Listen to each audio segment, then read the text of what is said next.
Warning, this show contains strong language and topics that some viewers may find offensive. Listener discretion is advised. Now get the cards, the cards from my generation. I'll take the come on, let's get it on.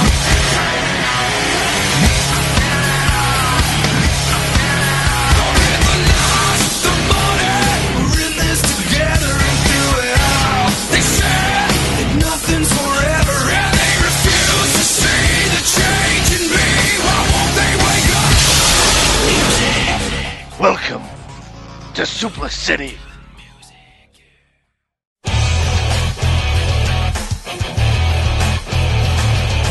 Hello wrestling fans and welcome to another edition of the Suplah at Suplah City. I am Andy Quad and with me at this time is Sam Brooks. Welcome to another edition of the Suplah City. I am Andy Kwan. That's not what I said. 2016.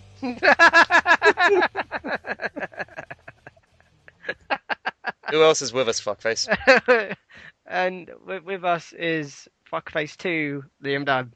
You know what's sad? That he can actually do an intro, right? He can do a proper intro. If you go back and watch the episode where we were on Hereward Radio, he can actually do it properly. But for some reason, when it comes to here, he just cocks up.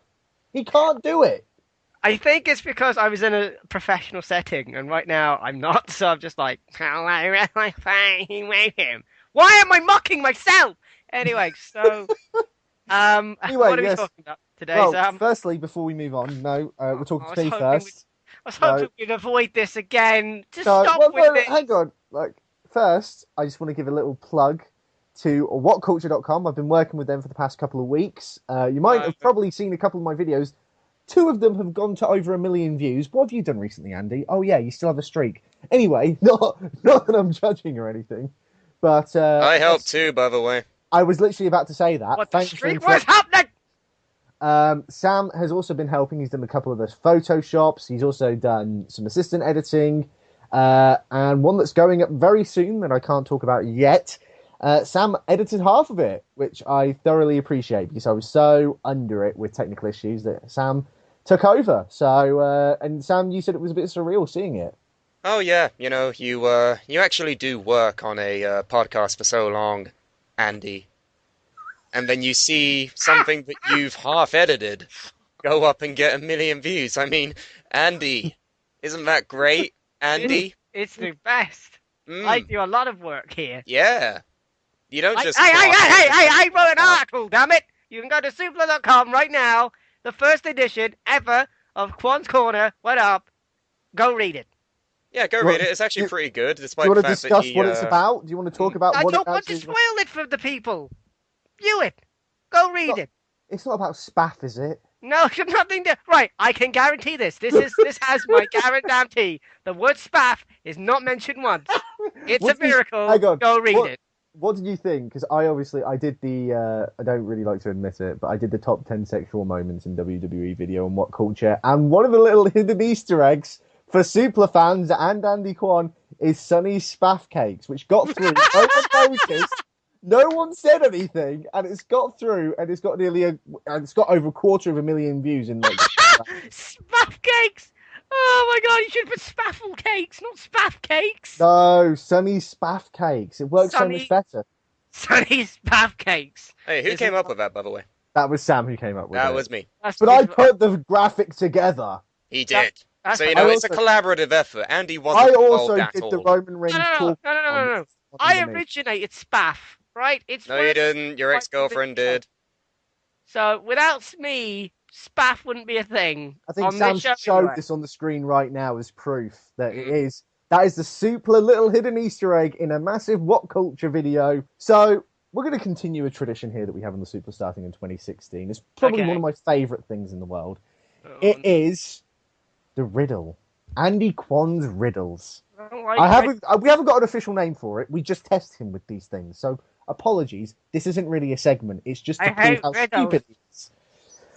But, Andy, are you prepared for this one? Because, you know, you've won a couple, and that's genuinely surprised me. You've actually got a couple correct. That's worried me. I feel like you're actually... Why is that surprising? asking to you. Well, bearing in mind his riddle streak, the second streak that this man has is actually up to 6 and 2. The second number has to at least surpass the first one before it can be considered impressive. No. The fact that he's even got 2 impresses me because I didn't think he'll get that. I think it would stay at 0, maybe 1 at most. He's got 2. That's 2 more than I expected for him to get. I So, do have a degree, because of that. Whoa! Because of that, That's stupid! I've decided I'm going to test Andy with the single hardest riddle. No, don't be a fucking lemon. Don't be No, that guy. please be a lemon, Liam. I would love to hear him struggle to solve Yeah, this for don't be about that- 10 minutes. It's not even a long one, right? So you shouldn't ask for it to be repeated. So it's not even a long one, okay? Are Right. you ready? Are you prepared? No, give me a minute. What do you think? Right. Listen carefully. Oh, yes, of course. You have died and are in limbo. There are 2 doors in front of you. One door leads to heaven and the other door leads to hell. Okay. There are 2 guardians, one by each door. One guardian always tells the truth and the other guardian always lies. Okay. What one question can you ask a guardian to find out which door leads to heaven? Can you repeat that?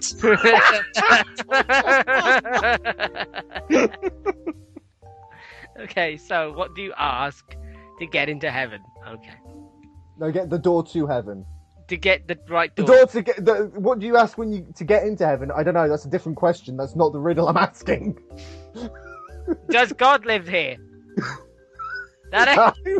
I got it? No, because one tells the truth and one lies. So one will say yes and the other will say yes.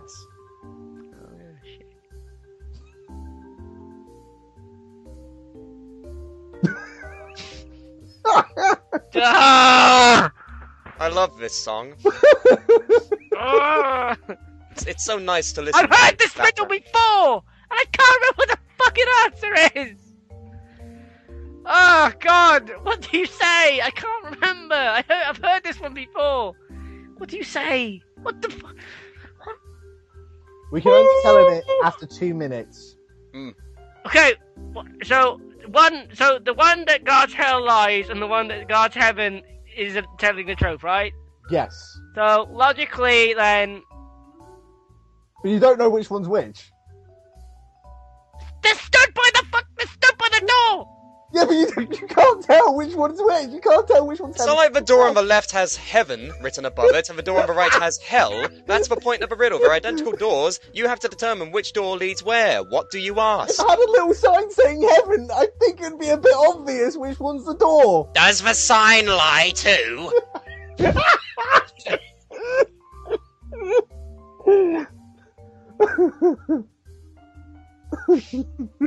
Anything, Quan? Literally anything other than silence would be impeccable right now. I don't. Just have a guess. Just have a. I You've can got get riddles when I'm not on this fucking show, but for some reason, as soon as I put a headset on, I turn into an idiot. I don't know. What? So what? Okay, so you can't directly ask them because that's just stupid. One's gonna lie to me anyway. I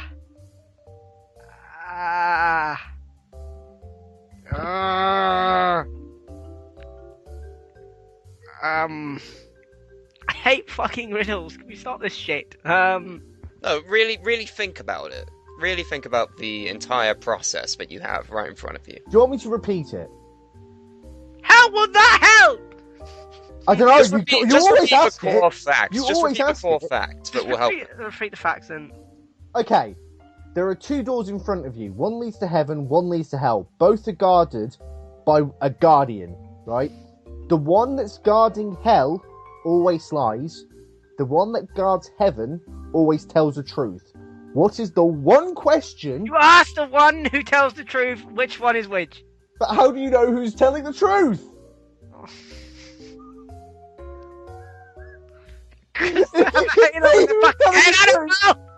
If you can see who's telling the truth and who was lying, then there's no riddle.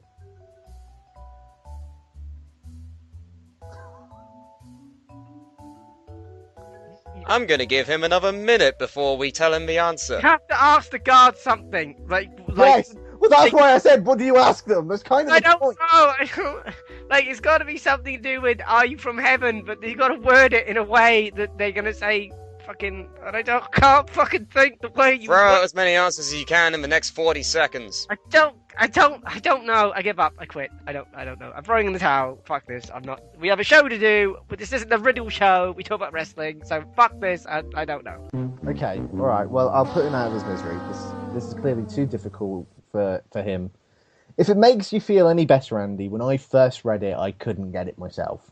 Oh yeah, great. That reassures me. Thanks, mate. Cheers. But that's why I picked it, because I saw that you were getting some wins. So I was like, we got to up the ante a little bit here. Okay. The question that you asked the Guardians, if I asked the other Guardian which door leads to heaven, I fucking knew that. what would he tell me? If you knew it, why didn't you say it? I couldn't think. Oh yeah, the theory of relativity. Yeah, I fucking knew that. I couldn't think because I'm on the Suplah. Oh, basic quantum physics. Oh yeah, I totally knew that. I just couldn't think of it. God, Andy. So, for those who don't understand, the door that the Guardian specifies will be the one that leads to hell. So you know the other one leads to heaven. This is because if you ask the Guardian who tells the truth this question, he will tell the truth and that the other Guardian will lie and show you... Okay, give me another riddle! If he asks the Guardian that always lies, he will lie by showing you the door to hell because the other Guardian will show you the door to heaven. I want another riddle now! All or nothing! No. No, you've lost. So that brings up the streak to 10-2. Show the graphic.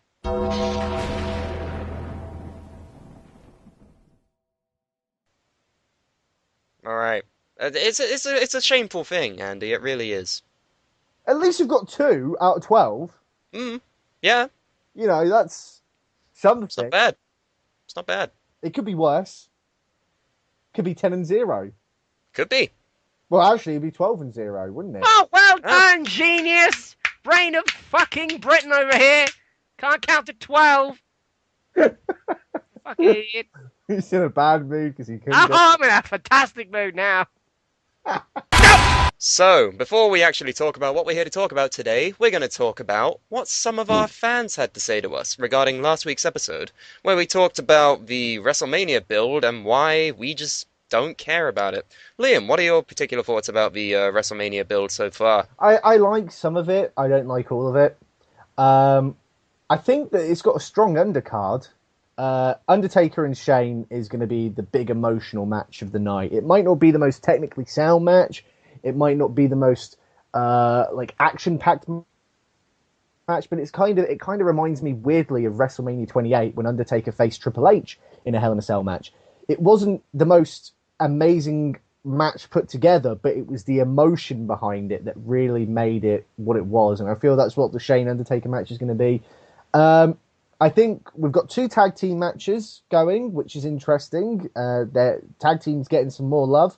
The women actually have a decent match by the looks of it for once in the Triple Threat Divas match, which I think I might be wrong on this. Don't hold me to this. I think I might be wrong, but is it the first time the Divas title's on the line at WrestleMania?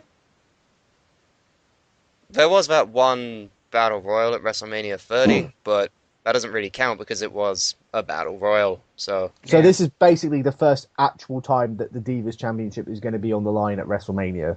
And it's a triple threat match. And it's Becky Lynch, Sasha Banks, and Charlotte Flair. I mean, that's a pretty good matchup. At least there's no sort of Eva Marie models thrown in there. You know, it's actual 3 women wrestlers, so that's good. I'm very looking forward to the Brock Lesnar Dean Ambrose match. I think that could steal the show. I'm interested about the 7-man ladder match, although a part of me just thinks, why don't they just bring back Money in the Bank to WrestleMania? You know, part of me thinks, why don't you just do... This is the second time in a year that they've had a multi-man ladder match. Why not just bring back the Money in the Bank? And also, why include the other 5 people when you can just have Sami Zayn versus Kevin Owens? Well, here's the thing, Andy. You want that legendary Kevin Owens versus Sami Zayn match to happen at WrestleMania, sure, Why give it away about a month after Zayn has debuted? We don't even know his backstory yet. We don't know why these two hate each other. Yeah, Not everyone has seen NXT, the other thing is, so no one's going to know. The other thing as well is that you've got to have your big spot monkey match at WrestleMania, right? It with Money in the Bank, that was a guarantee, and they scrapped Money in the Bank for WrestleMania to make it its own event. And then WrestleMania didn't really have any major spot moments. So they kind of brought it back in a way with the IC title always being on the line in the ladder match with like 20,000 people, including the fans, being involved in the match. It's like the hardcore title. You can win it if you pin anybody. Yeah. So that's kind of why they've done it. I agree with Sam. I don't think this is the time to give away the Sami Zayn-Kevin Owens match. It's a chance to allow people like Zayn and Kevin Owens to have their WrestleMania debut with people like The Miz, who has main evented WrestleMania, Dolph Ziggler, who's a veteran. It gives them more of an opportunity, I think. And yeah, you'll get some WrestleMania moments out of it. Who won't want to see Sami Zayn jumping off the ladder onto like 6 other people? Crazy people. Exactly. So I think, Andy, this is why you shouldn't be a booker for WWE, because you'd make this the main event straight away. And oh yes, all the fans will love this. And I'm sure that the hardcore wrestling fans would, but I don't think it's really I don't think it's WrestleMania worthy just yet. No, yeah, you got to give it a little bit of time in the oven. But yeah. Speaking of dumb things that Andy has said, my fucking hand. great. Heartbreak Kid 101 says, I think you should keep track of everything stupid, Andy says, and on the last day of every month, add them up and see what the total is. Oh god, no! We don't have enough time for that. We don't have enough time. There's not enough hours in the month for that. Not even enough hours in the day, I'm afraid. What do you mean stupid things I say? Like where do we begin? Where do we begin? What did I say in that last episode that was stupid? Feed me more. Welcome. Feed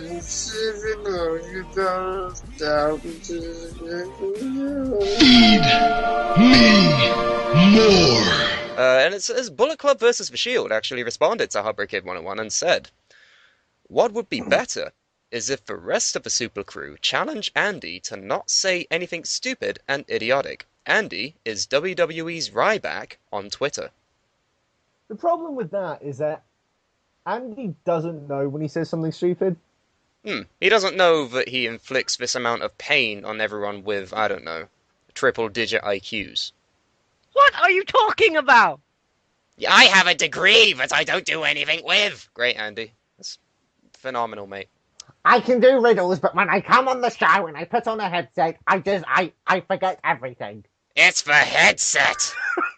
You basically blamed your headset for not being able to solve a riddle. You blamed an inanimate object. No. I meant I couldn't deal with the pressure because I don't know. What pressure? It's 2 friends of yours in their bedrooms on Skype. It's not like a live studio audience of 10,000 people. And you're not on Who Wants to Be a Millionaire asking I'll the be final fucked on question. that, wouldn't I? I'll be out after 100 quid. Can I phone a friend on question 1? Andy, this is still fastest finger first. So can I ask the audience then? Can I have 50-50, please? Well, this is strange. The audience have the fastest fingers, so it looks like all of the audience will be playing this episode. Is that program still on? I don't know, maybe. You gotta keep Chris Tarrant employed, right? But, gentlemen, it's a sad state of affairs that we're in when Bray Wyatt, regardless of how you feel about the man has faced John Cena and The Undertaker at WrestleMania, right? Mm-hmm. The sad fact is, he's not on the card, but Zack Ryder is. Well, can we just take a moment to really think about this situation? I would disagree. I think it's because Wyatt is currently injured. It's not. I mean, I'm not a fan. I'm not a fan, and I've made it very vocal. Myself and Andy have made it very vocal that we don't like the Wyatts. We think that WWE has cocked them up massively. There's no threat about them, and they're cryptic for the sake of being cryptic, as opposed to having any substance behind their messages.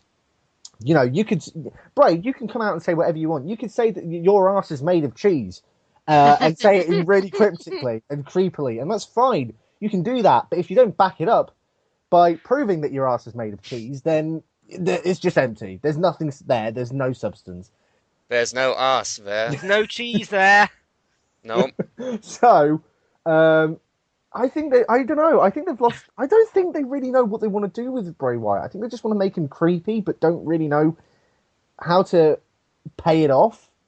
Oh yeah, he's a victim of bad booking in general, which M. Gunter also brought up. I believe I said this fall from grace hasn't really happened to anyone else before in WrestleMania history. He actually brought up a point of King Kong Bundy, who went from main event against Stevie Richards to a 6-man midget tag match at WrestleMania 3. You know, there's a reason why I forgot about that. Didn't Stevie Richards win a lawsuit so we can keep calling him, the other name? What, Stevie Richards? His actual name? Because Stevie Richards headlined multiple WrestleManias and body slammed Andre. So is everyone Right. Stevie Richards now? You know what? Sam. I'd rather live in a world with Stevie Richards than Chris Benoit and Hulk Hogan. But I'd rather live in a world with Stevie Richards. Chris problem- Hogan who? the problem with the King Kong Bundy one is because there's a couple of things. The main thing was WrestleMania 2. WrestleMania 2 is infamous for just being god awful, right? It was held in 3 separate locations over like 5 hours. It was held in like New York, LA, and some other place that I can't quite remember. Was it Philadelphia? It might have been, I don't know. So Probably. it was Chicago. it was all over the country, and then it was also, weirdly enough, I didn't realise this until earlier today, it was held on a Monday. It wasn't on a Sunday. WrestleMania 2 was on a Monday. That's weird. The fuck? Random fact. Nothing to do with Bundy, but it's just a random WrestleMania fact for you there. So WrestleMania Monday. you can put up a little graphic there. Random WrestleMania facts for you. Okay. Boom. So, Sound effect. yeah, I think Bundy was in a bad place at a bad time, and Hogan will always be protected because he's Hogan. So he was always going to be safe. I just think Bundy I think WrestleMania entirely dropped the ball, and because he was supposed to be the main event, and they saw that it wasn't really well received, and I think they might have thrown blame on Bundy, and that's why he got what he did. But I think he went on to face The Undertaker at WrestleMania and lost, so I mean, it's not all that bad for Bundy. No, I mean, many great men have lost to The Undertaker. It's not like Zack Ryder, who interfered in the main event of WrestleMania 24, never to be seen at WrestleMania again. Right. So Wait, what? Oh, he was one of the Edgeheads. he was one of the Edgeheads, and he interfered in the main event of WrestleMania 24.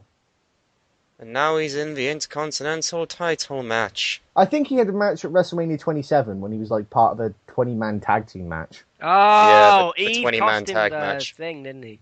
Yeah. By kicking him in his bronads. Oh, it was WrestleMania 28, I think. Sorry, it might have been WrestleMania 28. Is that Yeah, the one whatever with... the shit one is.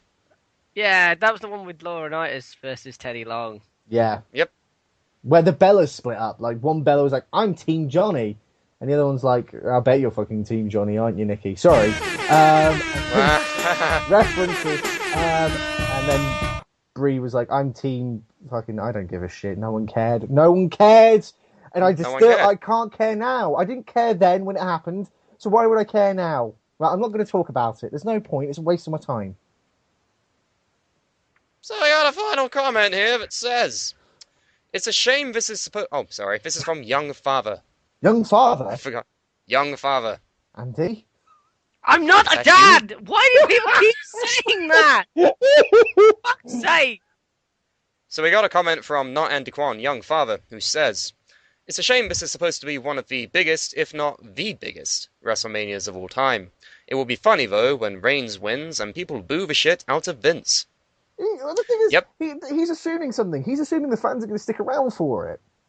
Yeah, really. Right?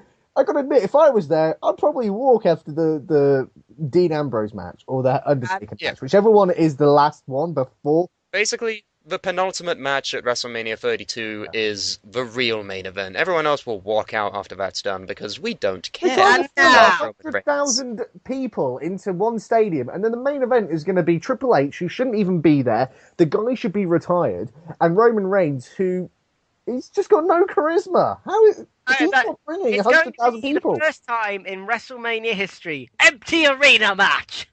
Yeah. Roman Reigns. Believe me, and you don't have faith in the audience to empty out the arena that quickly? Well, you'll believe it when you'll see it. When it happens. They'll just all run. They'll just be like, fucking, that's it. We're going They there, all- bye. No, 100,000 people will just go, I must go now. My planet needs me. And they just like fly through the roof. And Roman Reigns is just looking around like, what the hell? The fuck did I just see? The audience died on the way back to their home planets. What a sight to see, Maggle. But I have just spinning off that really quickly, talking about WrestleMania. I just thought, why haven't they ever done the Raw after WrestleMania from the same location? Because that would be clever. Can you imagine 100,000 people at Raw? That'd look spectacular on television. Yep, that would make sense. I mean, if you was channel surfing that, I mean, I don't know, maybe it's just too costly for a Raw, but if you were channel surfing that and you came across Raw and it had 100,000 people that you'd be like, holy crap! But the thing is, as well, is it's like the same people are going to be there who are at Mania. Yeah. Why don't you just do it at the same venue? And then you can do a package deal where you have WrestleMania and Raw bundled into one. Because they're trying to make a big deal out of the Raw after Mania anyway, so... Yeah. Well, to me, that just makes sense. Have it at the same location, make a bundle out of it. Okay, instead of it being £200 dollars for a ticket at WrestleMania, make it $300 and you get Raw the next night. But they I mean, won't. I don't know. I mean, I'm not the one booking out the arena that they're booking out in Texas. I don't know how much it costs to even book that out. There's got to be loads, surely. But I'm sure they have the funds. I'm sure WWE has the pocket money. all in order based to on book out. Andy's network subscription. Really? Because no matter how much he hates the product, he's never going to cancel it. Never, ever. Because NXT exists, and they deserve my paycheck. Yeah, To be because fair, no, you no, pay to the be fair. NXT people, Andy. Why? To be fair, though, if I may, Andy, Andy's had a little financial issues recently, bless him. So we've decided that me and him will go halves on his account. Reluctantly, it took him about 2 weeks to agree. Yes, only to share an account that's only £10.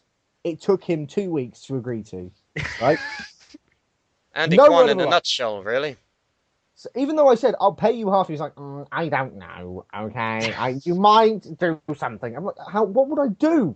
It's a network. I can't do anything except watch things. Anyway, regardless, You might change my wallpaper to Benoit. How? there are no wallpapers on the network, Andy. But regardless, I've joined the network now, kind of halfway.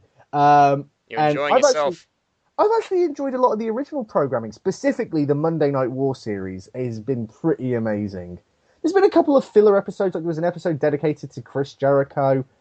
Didn't really need a whole episode to him, but it was a good. It's been a good series, and I'm literally on the last episode now, and I'm a bit sad. I'm like, I don't want to finish it in a way. It's been very interesting. It's like at the end of Breaking Bad. It is, but the thing is that you look at the Monday Night War, it's much different because it's like a real thing. It was real. Drugs are not real, Liam? No, but Breaking Bad wasn't real, whereas the Monday Night War... Look, anyway, we're not talking about the network. We're here to talk about... Andy Kwan, you fill in the gap here. TNA. It's been a while, hasn't it? Oh, It has God. been an absolute age since we've spoken about TNA. We were famous for it for a while, to be just the podcast that ranted about TNA, and then we stopped because we basically stopped watching the product. Well, It was not that basically, bad. we just couldn't be asked complaining. Yeah, you know, we talk about people just being stale and repetitive, and then we're kind of falling into it ourselves. But unfortunately, something has happened. Bobby! Roode! And Eric Young have left TNA. Two of their biggest stars that are still there are now gone. So they're not still there then, are they, Andy? I said they're gone. Two of their biggest stars who are still there are not there.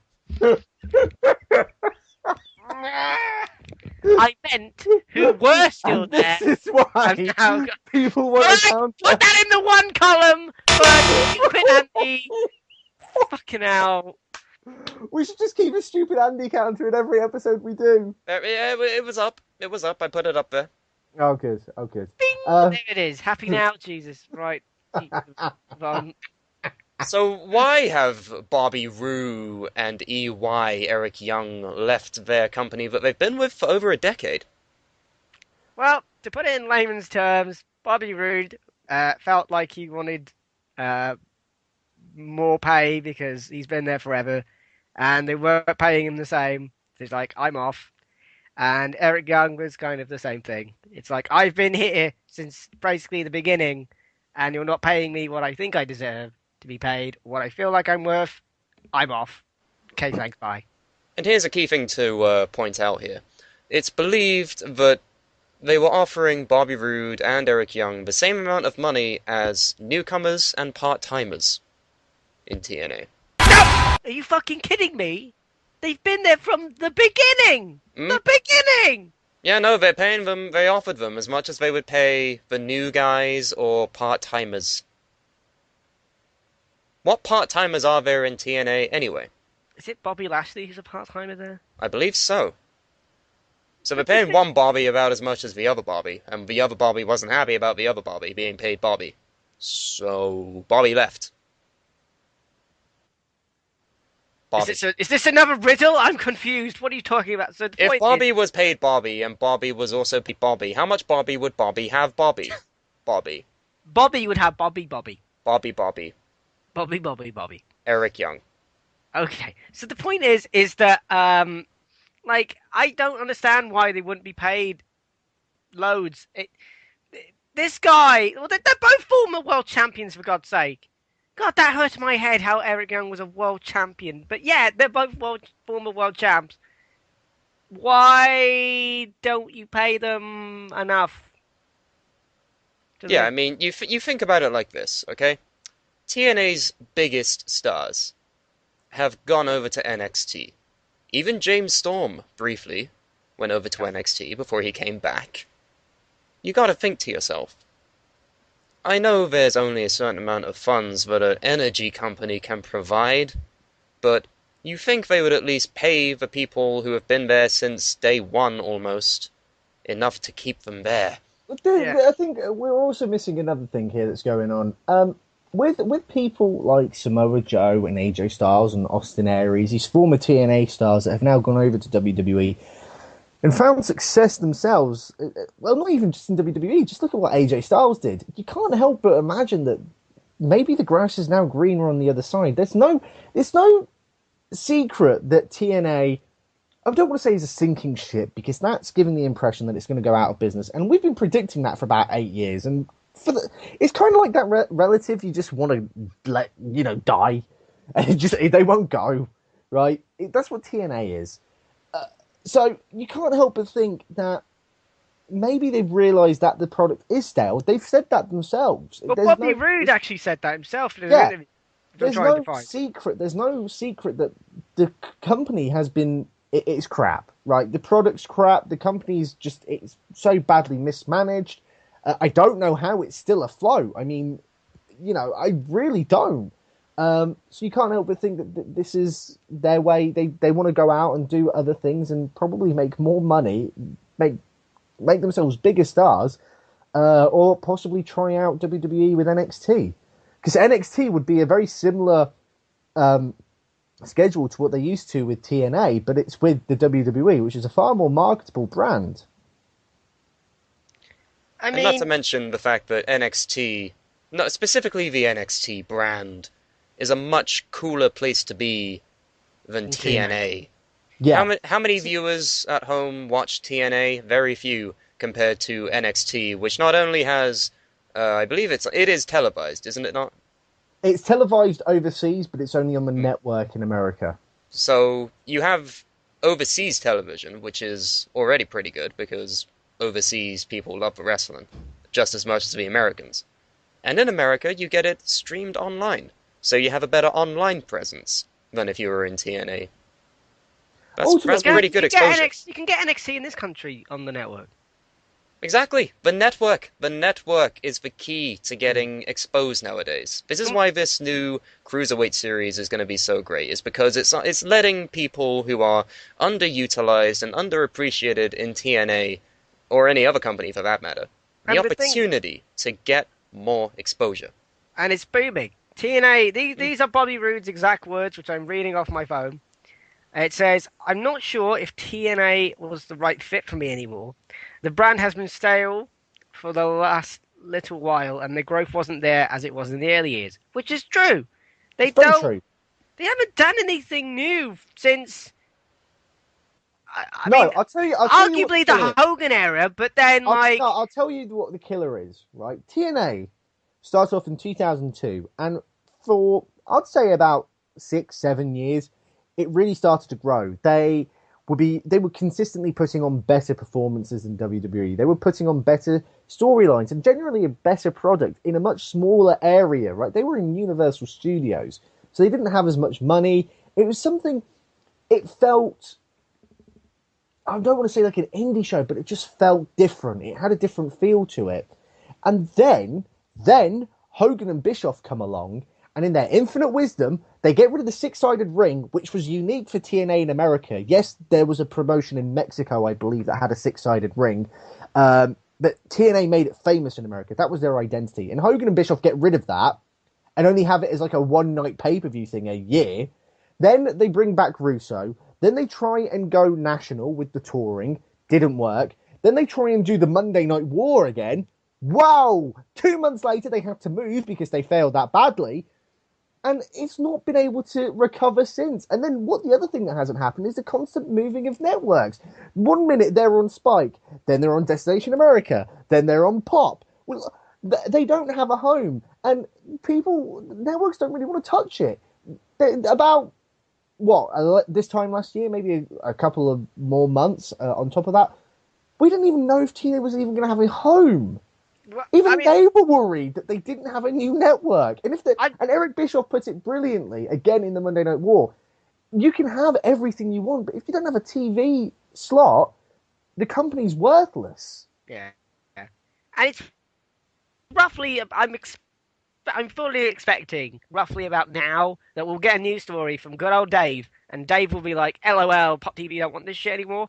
But the thing is, but there was a period of time before Hogan came in, and Bischoff, and, people that... The Nasty Boys. Why the Nasty Boys? Oh, God. Right, I have to go back. I'm playing an EWR game where I'm running TNA during that Monday Night War. That roster is hideous. Right. Why in the name of God is Val Venus in TNA? That's the other thing. Andy, sorry, Liam, I have to ask. There!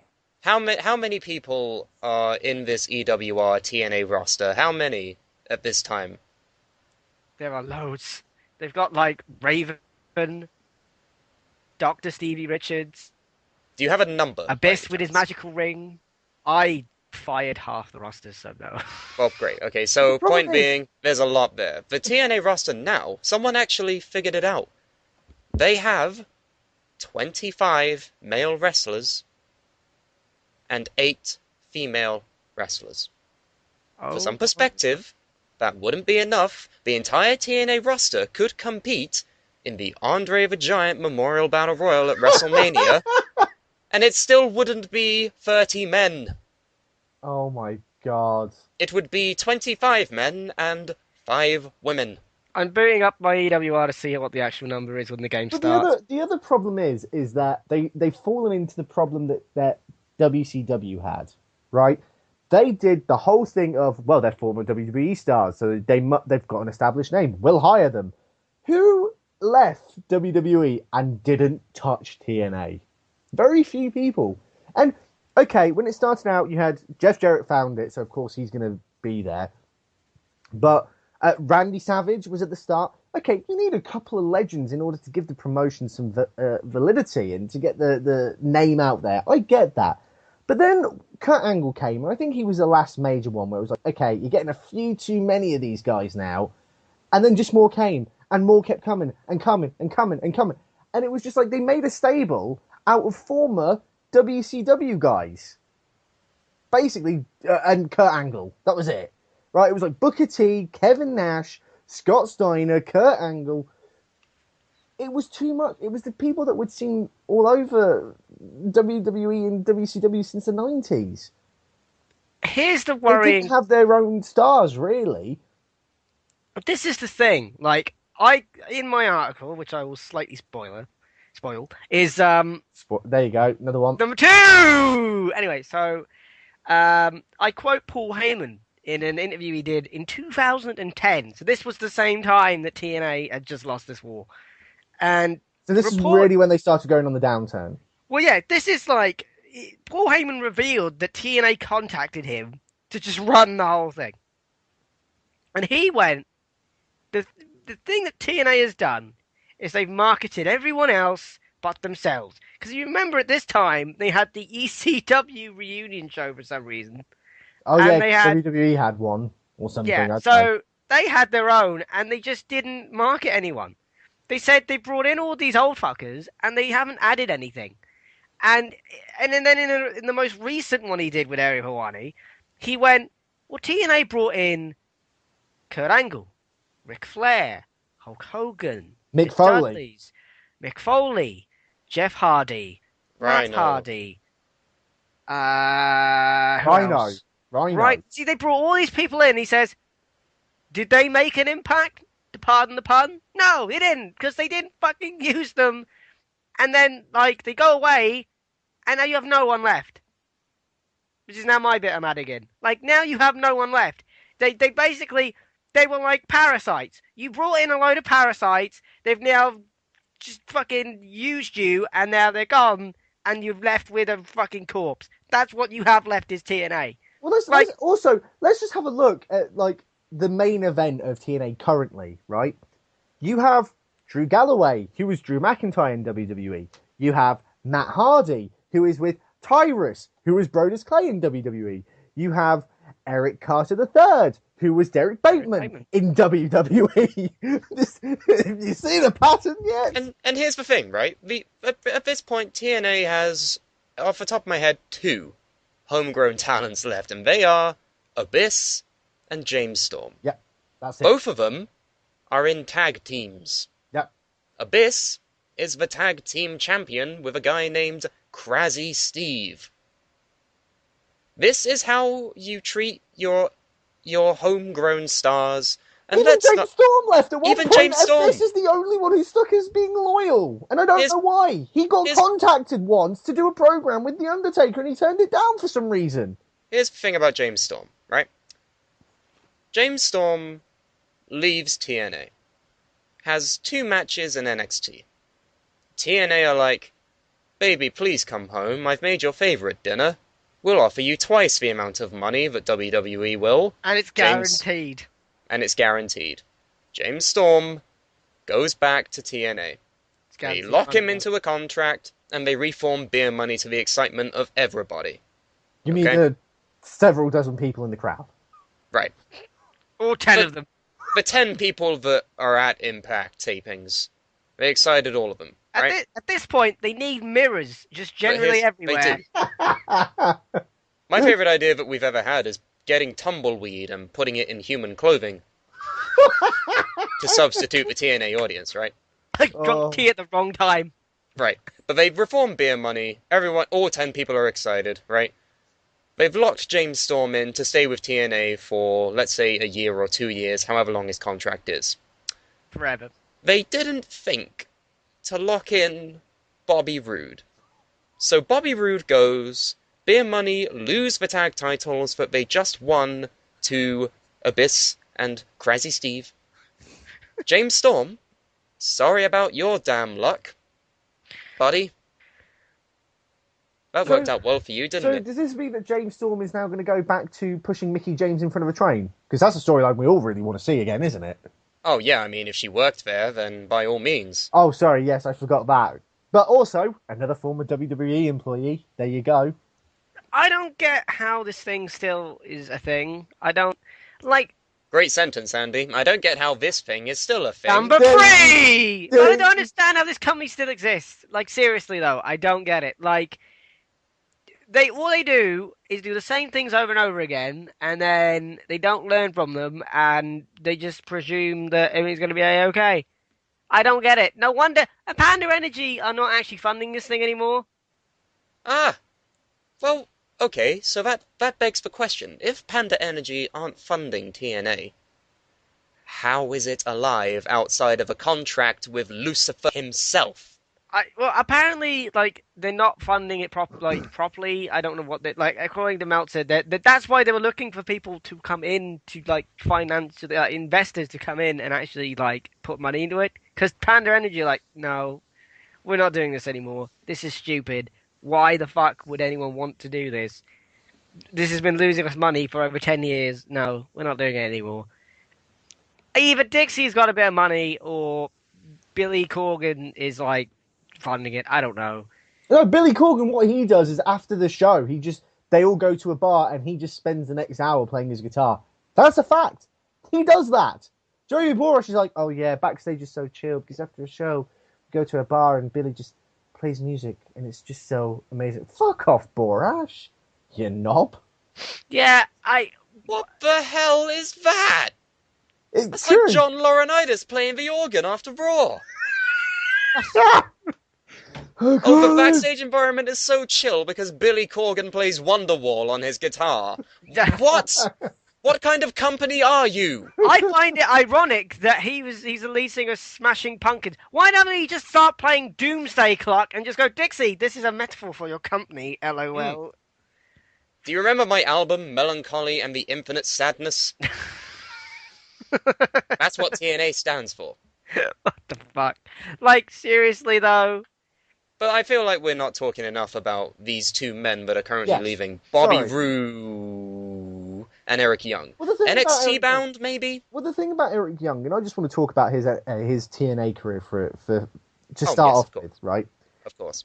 And really, when you kind of look at Eric Young's career in TNA over like a long, cool period, you can't help but think maybe the guy's caught on just to how stupid it's all been. So the guy starts off with Bobby Roode in Team Canada, right? And that was a decent stable. That was that's the first major stable, I believe, in TNA, right? And they were huge. That was kind of like their NWO, but they did it right. And it wasn't just a bunch of punks, it was Canada. Anyway, it was very good, and I would suggest watching that sort of stuff again if it ever comes back around. But then they split up, and Bobby Roode went off to be a Ted DiBiase character, and Eric Young then went on to be a buffoon. Yeah, a complete idiot. Right? So he went to the point where even in the TNA game, which has Kevin Nash in it, which is really weird, right? Your character forms a tag team with Eric Young. I know this isn't canon, but I'm sticking with it for a minute. You form a tag team called the Salty Biscuits. Right? This is the kind of level that they were putting Eric Young at. He was supposed to be young, naive, and an idiot. He got scared by his own pyro. Right? That was the whole joke. Anytime his pyro went off, he was like, oh. Like, that was the joke. And then, I don't really remember much what happened to Eric Young, because I didn't watch it for a couple of years. And then the next thing I knew, he was one half of the Knockouts Tag Team Champions. That's right. A tag team belt for women. I can fill you in on what happened between then. Okay, go on. His gimmick was that he didn't want to be fired, and he was paranoid that he was going to be fired, to the point where he had a shirt that said, "Don't fire Eric." I find that deeply ironic now, because you didn't fire him, he fucking left himself. But I move on. That's what he was doing during that time. He used to piss himself when his own pyro went off. You know, it goes off like 500 times a fucking year, and he goes, "Bah!" And then, like, shit his pants. Yeah, you think maybe after the 5th week of doing that, he might come to expect it? By the way, No, like that's the joke, though, Sam. That's the joke, Sam. Oh, that was meant to be funny. I forgot. That's the joke. Ian, did you say in the game they were called Salty Biscuits? You and Eric Young form a tag team called the Salty Biscuits. Isn't a salty biscuit like something unsavory you do with a biscuit? Like, no, that's wet biscuit, Andy. What are you thinking of, Andy? Never mind. He's thinking of wet biscuit. Which for some reason he Number decided to bring up. Number 4! I thought that's what it was called. It'd be salty, I guess. I don't know. So he says that he doesn't want to be fired, and then suddenly the next thing I know, he's one half of the women's tag team champions with his girlfriend, ODB, and they hold on for a year to the point where they held on for so long and they didn't do anything with it, where they just vacated the title and the belts forgot to ever exist. Yep. And then they turned him into their version of Daniel Bryan. No word of the joke. He grew his beard, and he was the underdog, and he came out as a world champion. Honestly, right? That's not even a word of a lie. This was their reaction to Daniel Bryan. They just turned Eric Young into a clone of him. And then he turned into this really random meme streak. Which, when you think about it, when 10 years ago he's getting scared by his own pyro, it doesn't make sense. The man who was formerly in a tag team called the Salty Biscuits. The man who is, at one time, scared of his own pyro. This man is now stealing prosthetic legs from war veterans. Yeah. And he's going out saying, I will beat the crap out of Kurt Angle. And Which only he did, 10 years and he still lost. But 10 years ago, he was a complete and utter buffoon. It doesn't make sense from a character point. And surely he's realised this. I don't mind if they've turned Eric Young into a serious character, but you can't have... It's like, remember Eugene? You can't have Eugene going, hey, I'm Eugene, and then the next thing he's beating the living crap out of John Cena. I mean, it'd be kind of awesome, but it doesn't make sense. It would be funny. But John Cena's one weakness, savants. Who'd have thought? It doesn't. That's why he does all those Make-A-Wish Foundation visits. To keep him strong. He feeds off their disability. Sorry. Anyway, moving on. Ah! We set off the Andy alarm. Sorry. That set it off. Moving on, though. Yeah, you can't help but think that he's kind of just realised just how stupid it's all been. And Bobby Roode, I don't think he's had his bad time. I think his character has been generally consistent over the years. When he was doing Generally. that Rich gimmick was wank. It was really bad. Yeah, but the thing is, you'll always have that in some incarnation, shape, or form. You look at how Alberto Del Rio debuted, and he came out to cars and his own personal ring announcer. There will always be an incarnation of the rich wrestler. Ted DiBiase started it. There will always be an incarnation. I'm not saying the gimmick's bad. It was just when he did it, it was pretty bad. Then he changed his name to Bobby for some reason. I don't know. I don't think it's that bad. I don't think it's that bad, to be honest. I've seen far worse in TNA. I've seen AJ Styles pretend to be Ric Flair, okay? Yeah. There was Jay Lethal who tried to be Randy Savage. But you Black could do a good Machismo. Randy Savage impression.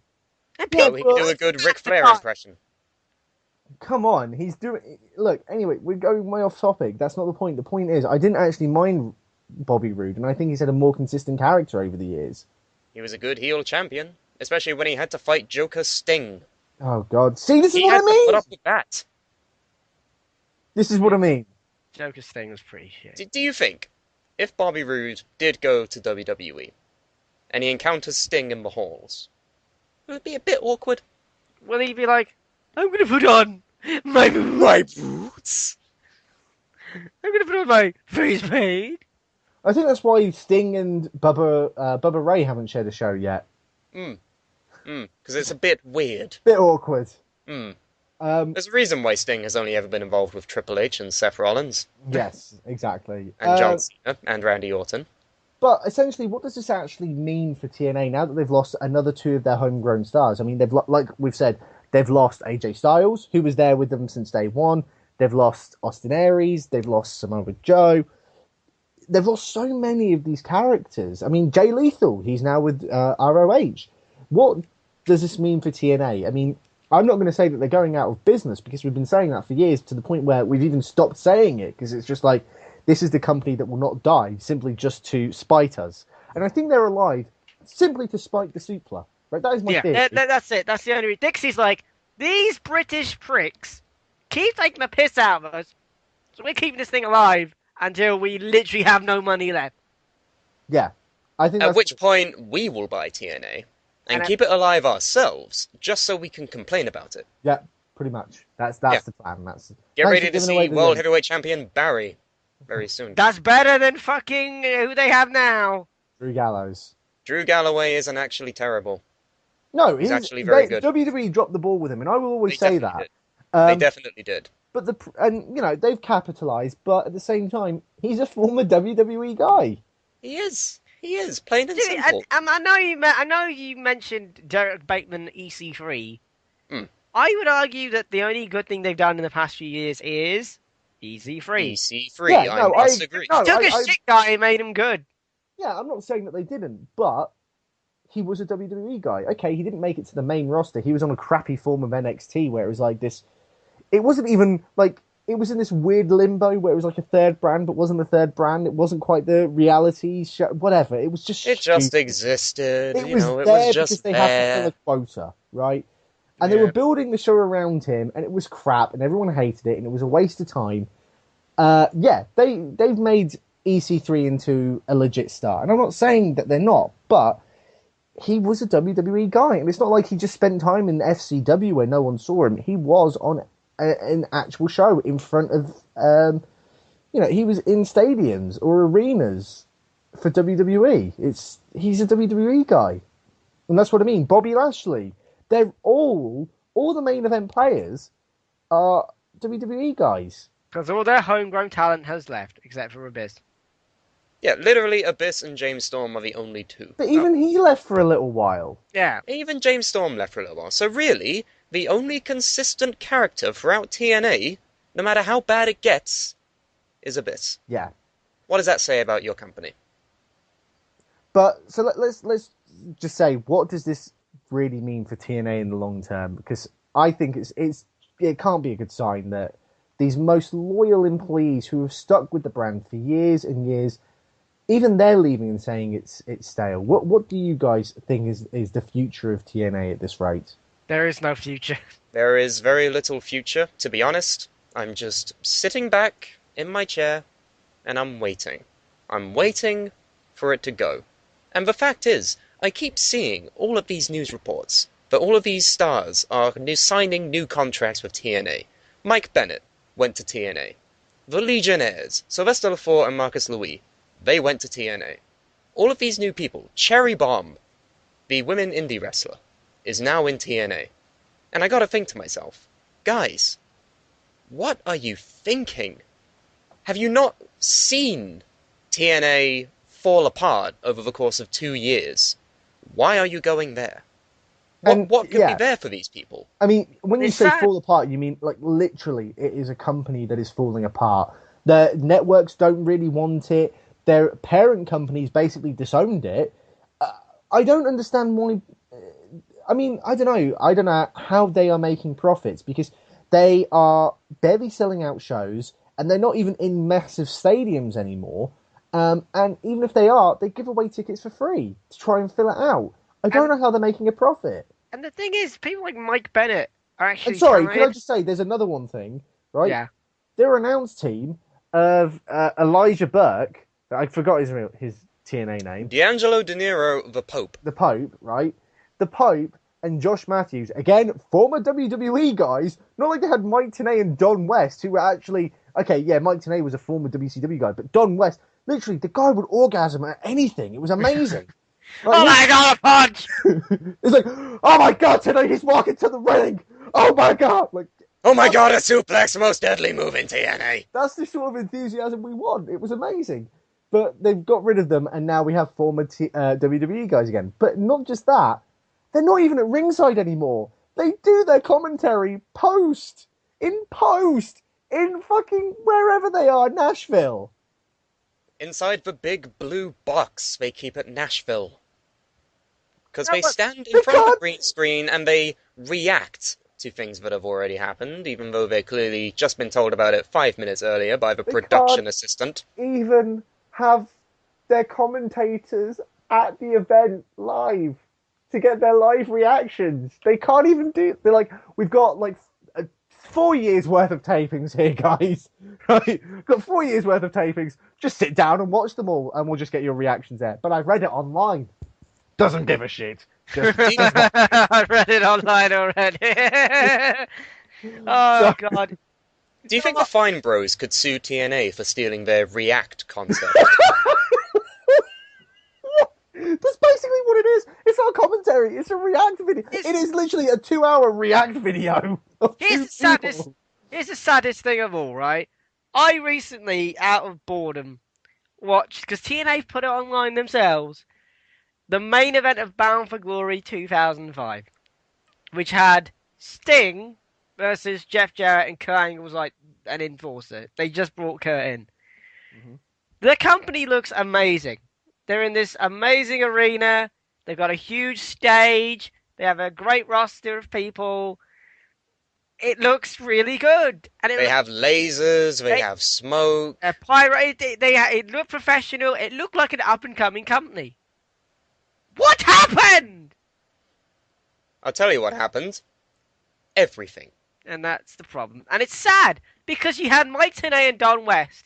There's one moment in the match where Jeff Jarrett gets his guitar and smacks Sting over the head with it, and Sting just like stands there, starts doing the like I'm King Kong pounds his chest and shit, and he's like doing like that weird like I'm flexing my muscles pose. Don West is having a fucking orgasm at this. The crowd are going fucking mental, and Mike Tenay's like and everyone's going fucking mad, and it's a great moment. And you think, my God, what went wrong? You had something clearly, and you fucked it up really bad. Similar story on my end. Sorry, I was watching a match. Can I just say? Oh. Can we please get Andy to do commentary over matches? Oh, can we please? Oh, can we please?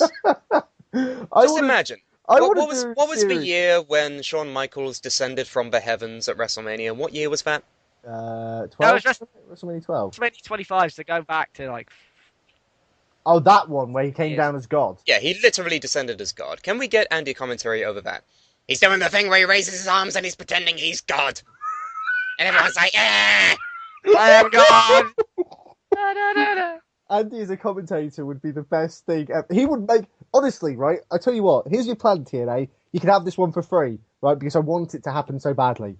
Put TNA on your commentary team. Not TNA, put Andy, right? On your commentary team. Just have you two there. You'll be like the old Muppets from The Muppets. You would just criticize everything. I would love it. I think just Andy alone could carry it, just So by you himself. want Josh Matthews? No, and Andy you- Bot. No, just you. Just me.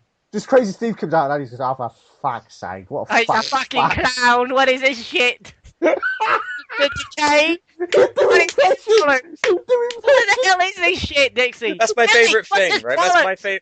That's my favorite thing to imagine. Like, the Decay music hits, but and then he goes, oh, for fuck's sake. And he makes that sound he makes when he throws off his headset, and he's like, I'm done! I'm done! No, my favourite, though, is my...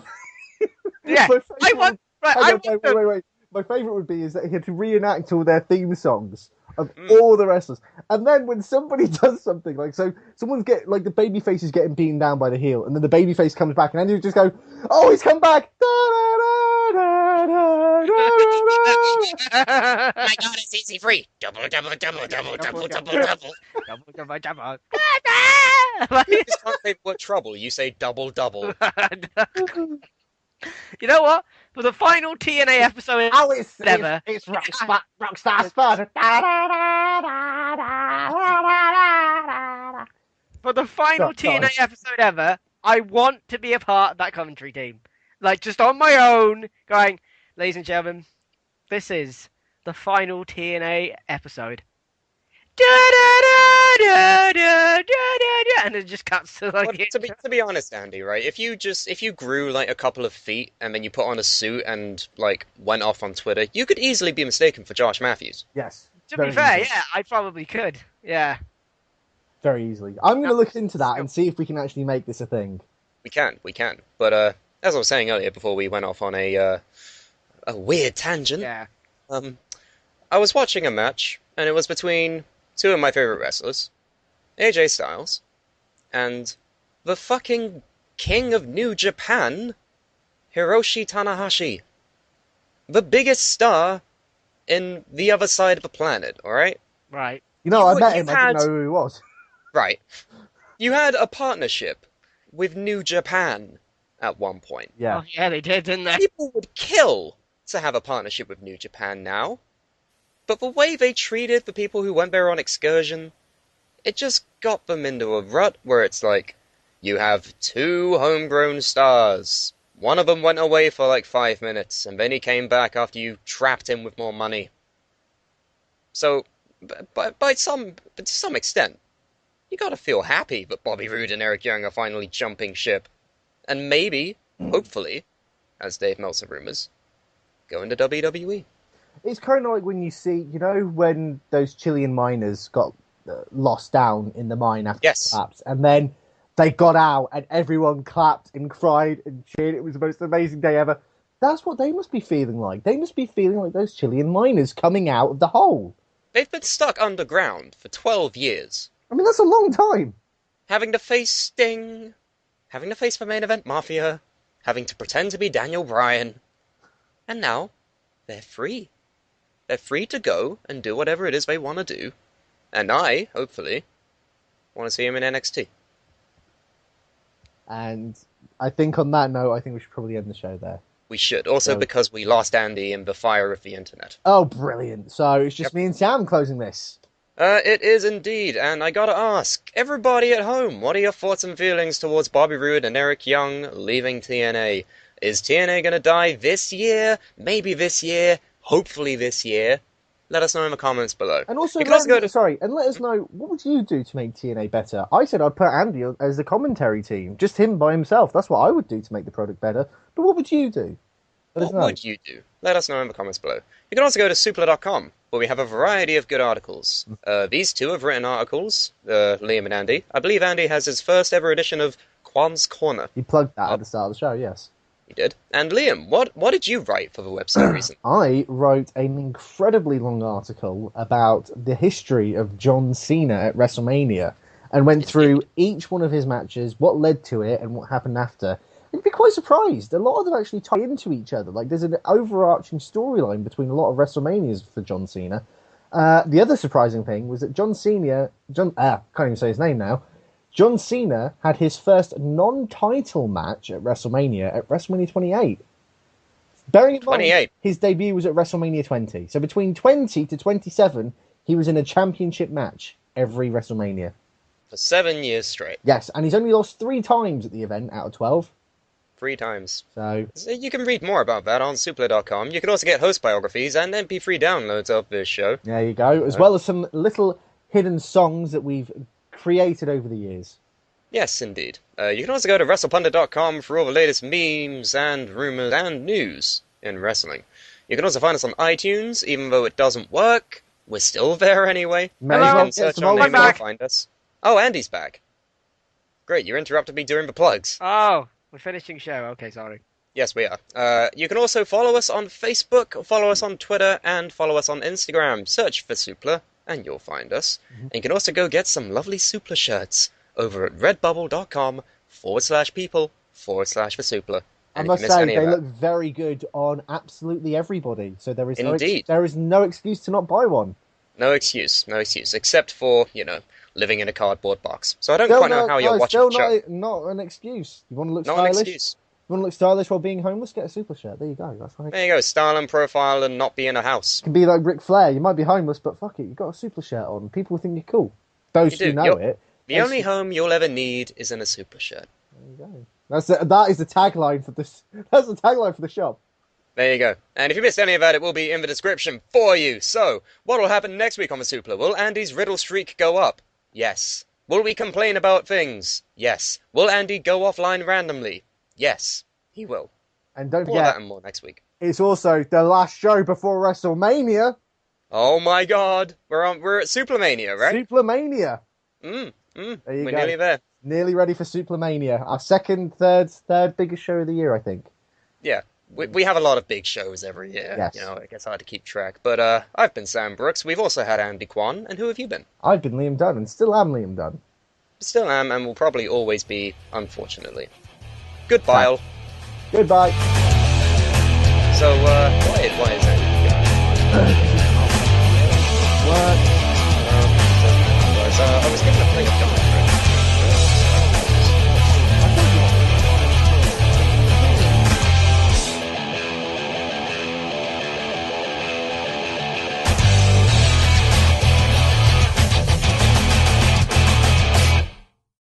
Traffic bottlenecking.